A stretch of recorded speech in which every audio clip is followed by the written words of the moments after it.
Hi friends, welcome to our channel Friends Hangout. ഇന്ന് ഞങ്ങൾ ചെയ്യാൻ ഉദ്ദേശിക്കുന്നത് ഒരു എളുപ്പത്തിൽ വീട്ടിൽ തന്നെ ഉണ്ടാക്കാൻ കഴിയുന്ന ഒരു കേക്ക്. ക്രിസ്മസ് ഒക്കെ വരികയാണല്ലോ, അപ്പോൾ കുഞ്ഞുങ്ങൾക്കൊക്കെ വളരെ ഇഷ്ടപ്പെടുന്ന രീതിയിൽ വളരെ ഈസിയായി വീട്ടിൽ തന്നെ, നമുക്ക് ഓവനൊന്നും വേണ്ട, കുക്കറിൽ തന്നെ എങ്ങനെ ഒരു കേക്ക് നിർമ്മിക്കാം എന്നുള്ളൊരു വീഡിയോയാണ് ഇന്ന് ഞങ്ങൾ കാണിക്കുന്നത്. ഓക്കെ, നമ്മളിപ്പോൾ ആദ്യം ഉണ്ടാക്കാൻ പോകുന്നത് വിപ്പിംഗ് ക്രീമാണ്. കാരണം ഇത് 1 മണിക്കൂർ ഉണ്ടാക്കിയതിന് ശേഷം റെഫ്രിജറേറ്റ് ചെയ്യണം. അതിന് വേണ്ടിയിട്ട് ആദ്യം നമ്മൾ ഉണ്ടാക്കാൻ എടുക്കുന്നത് 200 ml മിൽക്ക്. അത് ചിൽഡ് മിൽക്ക് തന്നെ വേണം. അത് നമ്മൾ 200 ml മിൽക്ക് ആദ്യം എടുക്കുക. അതിനുശേഷം ഇത് 50 ഗ്രാമിന്റെ പാക്കാണ് വിപ്പിംഗ് ക്രീമിന്റെ. അത് 2 പാക്ക് ഞാൻ എടുക്കുന്നുണ്ട്. അപ്പം 100 ഗ്രാം അത് പൊട്ടിച്ച് ഇതിലേക്ക് മിക്സ് ചെയ്യണം. വിപ്പിംഗ് ക്രീം പൗഡർ ഇത് 50 ഗ്രാം ആദ്യം ഇതിലേക്ക് കട്ട് ചെയ്യണം. അതിൻ്റെ കൂടെ രണ്ടാമത്തെ കവറ്. ഓക്കെ, ഇപ്പോൾ ടോട്ടൽ 100 ഗ്രാം വിപ്പിംഗ് ക്രീം പൗഡറാണ് ആയിട്ടുള്ളത്. അതിലേക്ക് നമുക്ക് ആദ്യം കുറച്ച് പാല് മിക്സ് ചെയ്ത് കൊടുക്കാം.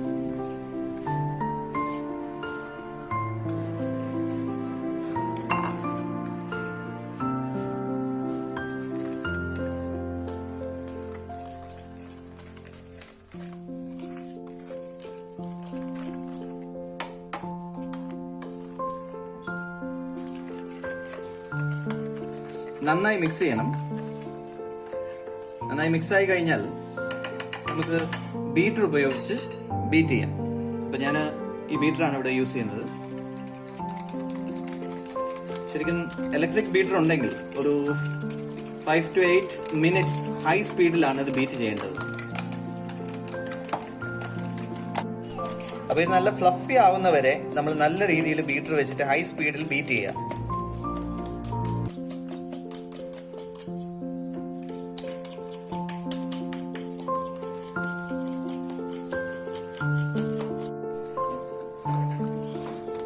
അപ്പോൾ ഇതിന്റെ വിപ്പിംഗ് ക്രീം ഓൾമോസ്റ്റ് റെഡി ആയിട്ടുണ്ട്. ഇതിന്റെ ഒരു കൺസിസ്റ്റൻസി എന്ന് പറയുന്നത് ഇതുപോലെ കണ്ടില്ലേ, ഈ ഒരു രീതിയിലേക്ക് എത്തുന്നവരെ നമ്മളിത് ബീറ്റ് ചെയ്യുക. ഇപ്പൊ ഇതിന്റെ കൺസിസ്റ്റൻസി കിട്ടിയിട്ടുണ്ട്. ഇനി നമുക്കിത് റെഫ്രിജറേറ്റ് ചെയ്യാം. കേക്ക് ഉണ്ടാക്കാൻ വേണ്ട ഇൻഗ്രീഡിയൻസ് നമുക്ക് വേണ്ടത് 6 വെള്ള മുട്ട, മൈദ മാവ് 1.5 കപ്പ്. ഈ കപ്പിന് 1.5 കപ്പാണ് എടുക്കുന്നത്. ഇതിപ്പോ 1 കപ്പ് ഓൾറെഡി ഇതിൽ ഇട്ടിട്ടുണ്ട്. 1/2 കപ്പ് കൂടി എടുക്കും. 1.5 കപ്പ് മൈദ ആയി. ഇനി വേണ്ടത് നമ്മൾ മൈദ മാവ് എത്രയാണോ എടുക്കുന്നത് അതേ അളവിൽ പഞ്ചസാര 1 കപ്പ്.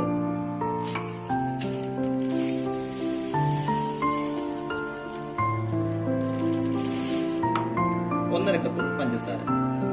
ഷുഗർ കൂടുതൽ വേണ്ട എന്ന് ആഗ്രഹിക്കുന്നവർ അതിന്റെ അളവ് അല്പം ആവശ്യത്തിനനുസരിച്ച് കുറയ്ക്കാവുന്നതാണ്.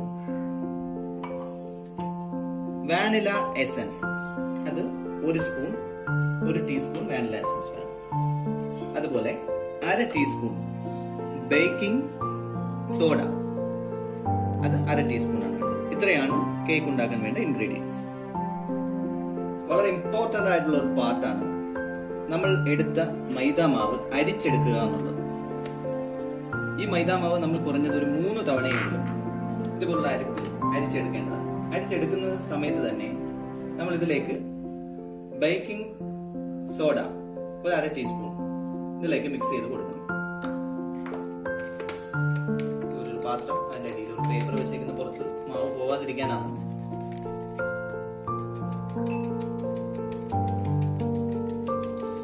ഇതുപോലെ വരുന്ന പാർട്ടിക്കിൾസ് നമ്മൾ ഇതിൽ നിന്ന് മാറ്റുക.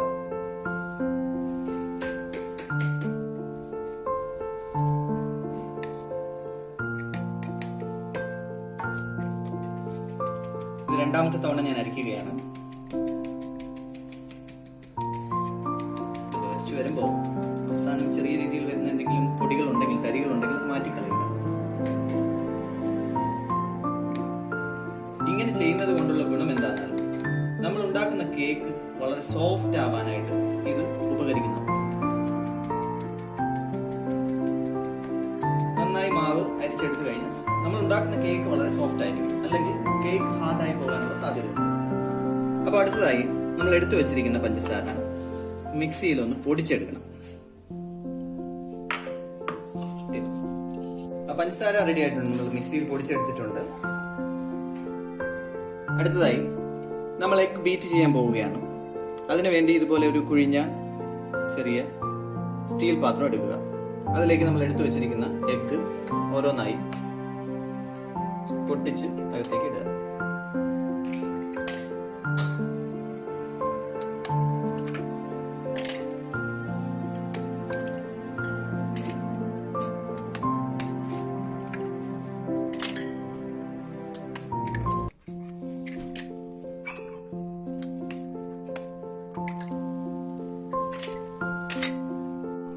അപ്പോൾ ഫ്രണ്ട്സ്, നമ്മൾ സാധാരണ വീട്ടിൽ ഉള്ള ബീറ്റർ ഏത് വേണമെങ്കിലും യൂസ് ചെയ്യാം. ഞാൻ യൂസ് ചെയ്യുന്ന ഈ ബീറ്ററാണ്. അതുകൊണ്ട് നമ്മൾ ഈ എഗ്ഗ് എടുത്തത് ബീറ്റ് ചെയ്യാൻ സ്റ്റാർട്ട് ചെയ്യുക. ആദ്യം ഇതുപോലെ ഏത് റൊട്ടേഷനിലേക്കാണോ ബീറ്റ് ചെയ്യുന്നത് ആ റൊട്ടേഷനിൽ തന്നെ ചെറിയ രീതിയിൽ ഇങ്ങനെ ബീറ്റ് ചെയ്ത് സ്റ്റാർട്ട് ചെയ്യുക.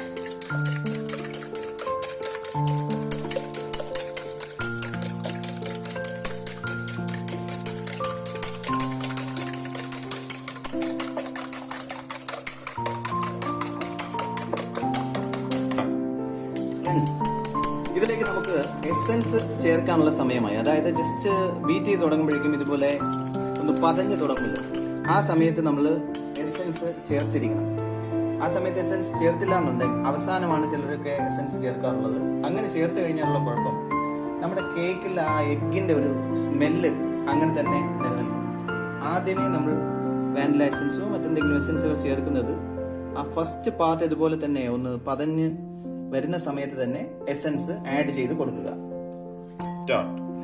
എസൻസ് ആഡ് ചെയ്തിട്ട് നമ്മൾ നല്ല സ്പീഡിൽ ബീറ്റ് ചെയ്യുക. ഇലക്ട്രിക് ബീറ്റർ ഉള്ളവർക്ക് ഈ ബുദ്ധിമുട്ടില്ല.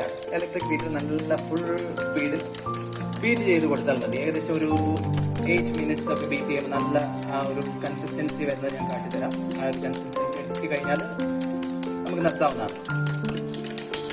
അപ്പോൾ ഫ്രണ്ട്സ്, നമുക്ക് ഈ ഒരു അവസ്ഥയിലേക്ക് എത്തുമ്പോൾ ചെറിയതായിട്ട് ഷുഗർ ആഡ് ചെയ്തിട്ട് ബീറ്റ് ചെയ്യണം. മൊത്തത്തിൽ ഷുഗർ ആഡ് ചെയ്യരുത്, കുറച്ചായിട്ട് ഷുഗർ ആഡ് ചെയ്തിട്ടാണ് ബീറ്റ് ചെയ്യേണ്ടത്.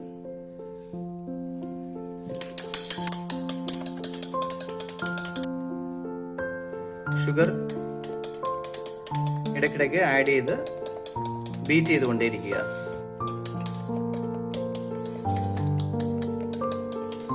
നമ്മുടെ റൊട്ടേഷൻ ഡയറക്ഷൻ ഒരിക്കലും മാറ്റരുത്. അങ്ങനെ മാറ്റുന്നത് കൊണ്ട് സംഭവിക്കുന്നത് കേക്കിന്റെ ഒരു സോഫ്റ്റ്നെസ് നഷ്ടപ്പെടുത്തുക. അപ്പോൾ ഇടവേളകളിൽ പഞ്ചസാര ആഡ് ചെയ്തുകൊണ്ടേയിരിക്കുക. ഒരിക്കലും ഒന്നിച്ച് പഞ്ചസാര ഇടരുത്. ഇതുപോലെ ബീറ്റ് ചെയ്യുന്ന ഇടവേളകളിൽ പഞ്ചസാര ആഡ് ചെയ്ത് ബീറ്റ് ചെയ്തുകൊണ്ടേയിരിക്കുക. അപ്പൊ ഫ്രണ്ട്സ്, ഇത് റെഡി ആയിട്ടുണ്ട്. ഇതിലേക്ക് മൈദ മിക്സ് ആക്കാനുള്ള ടൈം ആയിട്ടുണ്ട്. ഇതിന്റെ കൺസിസ്റ്റൻസി നിങ്ങൾ നോക്കിക്കോളൂ. ഈ ഒരു കൺസിസ്റ്റൻസിയിലേക്ക് എത്തിയിട്ടുണ്ടെങ്കിൽ നമുക്ക് ഇതിലേക്ക് മൈദ മാവ് മിക്സ് ചെയ്യാവുന്നതാണ്. ഓക്കെ, അപ്പോൾ നമ്മൾ ഇതിലേക്ക് മൈദ മാവ് മിക്സ് ചെയ്യുകയാണ്. ഒരുപാട് അല്ല, കുറച്ചായിട്ടാണ് മൈദ മാവ് മിക്സ് ചെയ്യേണ്ടത്. മൈദ മാവ് മിക്സ് ചെയ്യുമ്പോൾ നമ്മൾ വളരെയധികം സൂക്ഷിക്കാനുള്ളത്, ഇനി ഒരുപാട് ബീറ്റ് ചെയ്യാൻ പാടില്ല. ഇതൊന്ന് മിക്സായി വരാൻ വേണ്ടി മാത്രം ജസ്റ്റ് ഒന്ന് ഇതുപോലെ ബീറ്റർ കൊണ്ട് അല്ലെങ്കിൽ ഒരു സ്പൂണ് കൊണ്ടോ ഒന്ന് ഫോൾഡ് ചെയ്തെടുക്കുക. കണ്ടോ, ഇതുപോലെ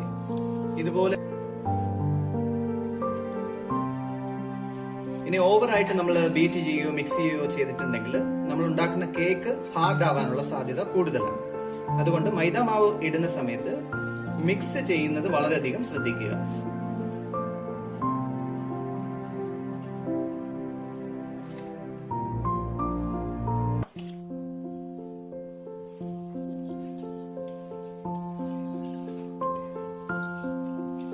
മിക്സ് ചെയ്യുമ്പോഴും നമ്മൾ എപ്പോഴും ശ്രദ്ധിക്കാനുള്ളത്, ഓൾവേസ് നമ്മൾ ഏത് ഭാഗത്തേക്കാണോ ബീറ്റ് ചെയ്തത് ആ റൊട്ടേഷൻ ആ സൈഡിലേക്ക് തന്നെ മിക്സ് ചെയ്ത് കൊടുക്കാൻ വളരെയധികം സൂക്ഷിക്കുക.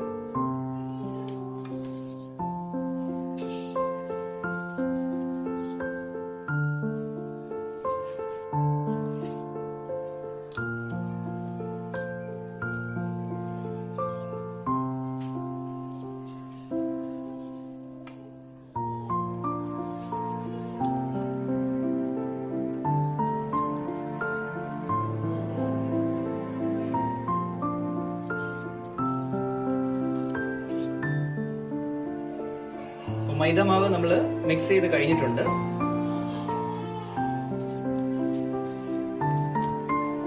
കുക്കറിലാണ് നമ്മൾ കേക്ക് പ്രിപ്പയർ ചെയ്യാൻ പോകുന്നത്. കുക്കറിനുള്ളിൽ ബട്ടർ ഉള്ളവർക്ക് ബട്ടർ ഒരല്പം ബ്രഷ് ചെയ്ത് വെക്കാം. അതല്ലെങ്കിൽ സൺഫ്ലവർ ഓയിൽ ഒരല്പം ഒഴിച്ച് ഇതുപോലെ ഒന്ന് മിക്സ് ചെയ്യുക അകത്ത്. കേക്ക് ഒട്ടിപ്പിടിക്കാതിരിക്കാൻ വേണ്ടിയാണ് ഇത് ചെയ്യുന്നത്. ഇനി ഇതിനകത്തേക്ക് നമ്മൾ ചെയ്ത് വെച്ച ബാറ്റർ ഒഴിക്കുക. ഇതിലേക്ക് ഒഴിക്കുമ്പോൾ നിങ്ങൾ ശ്രദ്ധിച്ചോളൂ, ഇതിന്റെ ഒരു കൺസിസ്റ്റൻസി ഇതുപോലെയാണ് ഉണ്ടാവുക. കൂടുതൽ കട്ടിയായി പോയാൽ നമ്മൾ ഉണ്ടാക്കുന്ന കേക്ക് കട്ടിയാവും. അതുകൊണ്ട് കൺസിസ്റ്റൻസി ഈ രീതിയിൽ തന്നെ എന്ന് ഉറപ്പുവരുത്തുക. അപ്പോൾ ഫ്രണ്ട്സ്, കുക്കറിനകത്തേക്ക് ബാറ്റർ ഒഴിച്ചിട്ടുണ്ട്. ഇനി നമ്മൾ കുക്കറിന്റെ അടപ്പ് വിസിൽ മാറ്റിയ ശേഷം അടയ്ക്കുക.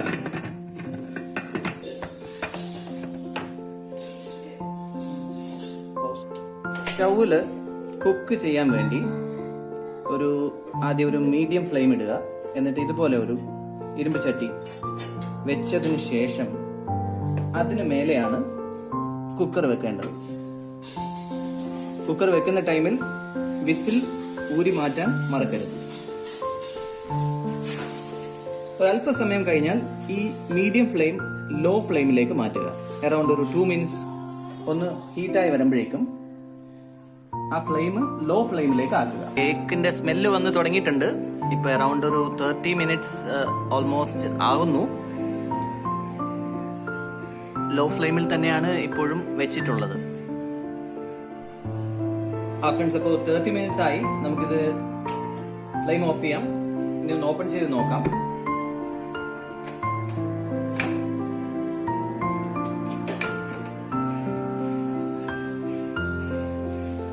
കേക്ക് റെഡി ആയിട്ടുണ്ട്.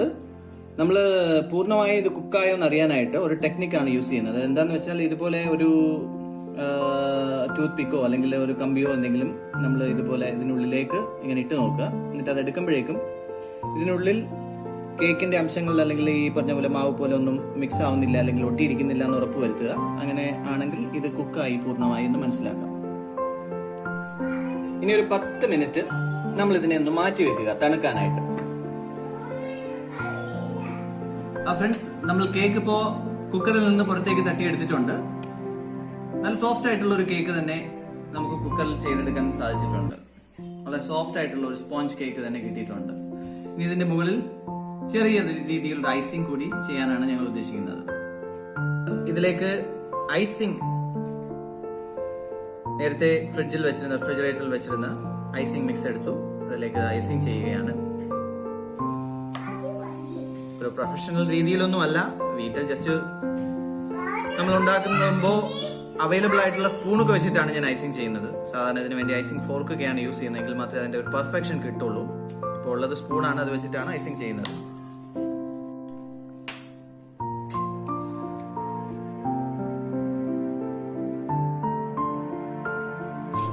അപ്പോൾ ടോപ്പ് ലെയർ ഞങ്ങൾ ഒരു ബട്ടർസ്കോച്ച് എസെൻസ് മിക്സ് ചെയ്തു ഐസിംഗിൽ.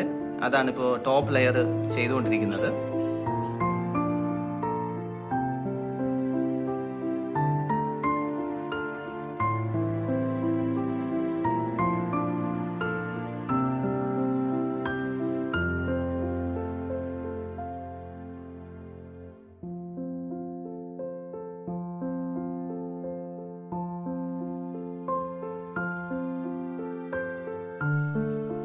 ജസ്റ്റ് ഇതിന്റെ മേലെ ഗാർണിഷ് ചെയ്യാനായിട്ട് ഏതെങ്കിലും അവൈലബിൾ ആയിട്ടുള്ള ചോക്ലേറ്റ് ബിസ്ക്കറ്റ്സ് വീട്ടിലുണ്ടെങ്കിൽ അതൊന്ന് ക്രഷ് ചെയ്തെടുത്തിട്ട് സ്പ്രെഡ് ചെയ്ത് കൊടുക്കാവുന്നതാണ്. ഞങ്ങളുടെ ഇവിടെ ഉണ്ടായിരുന്നത് ബോൺവിറ്റ ബിസ്ക്കറ്റ് ആണ്. അത് മിക്സിയിൽ ഒന്ന് പൊടിച്ചെടുത്തിട്ട് ഇപ്പൊ ഇതിന് മേലെ ഒന്ന് ഗാർണിഷ് ചെയ്യുകയാണ്.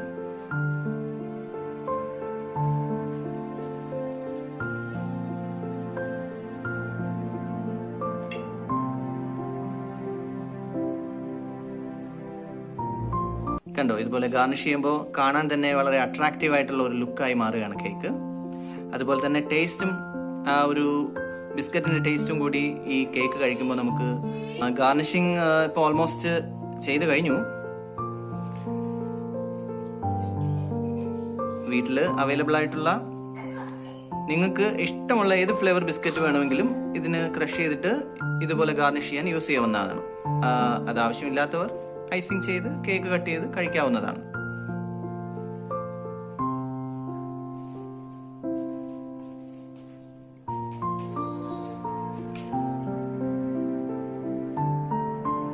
നമ്മുടെ ഗാർണിഷിങ് കഴിഞ്ഞിട്ടുണ്ട്. ജസ്റ്റ് കാണാനൊരു ഭംഗിക്ക് അതിന്റെ മുകളിൽ കുറച്ച് കാഷ്യൂസും ബദാമൊക്കെ വെച്ചിട്ട് നമ്മളൊന്ന് അലങ്കരിച്ചു.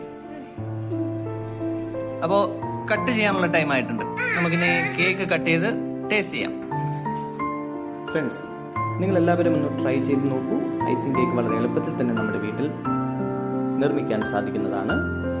ഐസിങ് ചെയ്യുന്നതിന് മുന്നേ കേക്ക് നന്നായി തണുത്തു എന്ന് ഉറപ്പുവരുത്തുക. ബാലൻസ് ഉള്ള കേക്ക് റെഫ്രിജറേറ്റ് ചെയ്യാൻ മറക്കരുത്.